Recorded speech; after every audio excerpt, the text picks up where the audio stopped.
Good evening. My name is Melissa Parker, and I'm excited to talk a little bit about effective communication and the way that works through the curriculum process. And I currently am working adjunct as a professor at a community college, but my life's work has been working with early childhood and child care centers, and so I definitely have seen the way curriculum has been implemented through the young ages all the way up to the more advanced students. So some things that I've seen that have really been hallmarks of effective communication are involving stakeholders, which could be teachers, parents, children, students, um, maybe administrators, superintendents, community members, all those who are going to be influenced by the curriculum that's being implemented.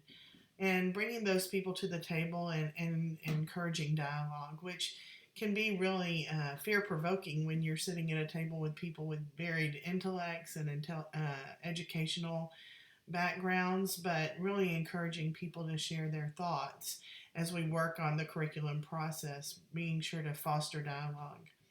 I think for my reading this week, I love the thought about extensive and effective communication, both vertically and horizontally throughout an organization, because I believe that to be effective, while we are used to having kind of the top down type of information dissemination, really that good communication flows up and down and out and in. And so it's a reciprocal process that gives us more robust information. I think as we continue to develop effective communication, we need to have some community or buy-in from the people that we're working with, and so finding parts that each person can champion or support, I think, is critical to really effectively communicate through the process. And at the end of the process, after the curriculum's been implemented, after we see results, I think it's important to ask for feedback, to come back to the table and say, what went right here, what went wrong, and how can we really make this curriculum better? And I think as we do those things, we provide a better product. Um, Now, the challenges in higher education are because the stakeholders are also different. Students come to the table and they need one thing: they need education, they need learning, they need skill sets so they can further provide further move through their educational process. And then there are academic influencers, state boards or SACs or different organizations legislating what must be taught and how it must be taught, and all the details that are communicated through there.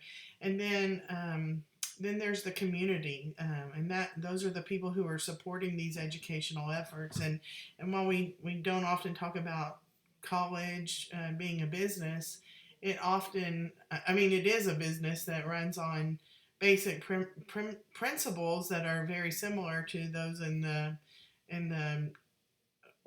industrial world. So we use advertising, marketing, and we have to create interest for students to come. So there's all these different groups that need to have information, and they're so different in their purpose and how they work. And so I think that's kind of the difficulty in higher education as we seek to communicate.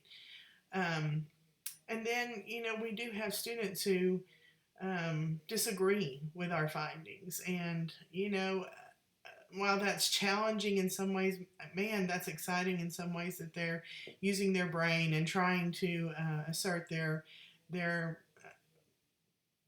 using their knowledge to move forward. But I think in all of communication, in every business, every educational setting, in every place I've found, I think really we go back to the golden rule and dealing with disagreements with any of the stakeholders that we come across, especially students, that we remember the golden rule, and that we treat others the way we want to be treated. And so if we enter into a disagreement with a student, enter into a relationship with a student, and they come to a place where they disagree with us.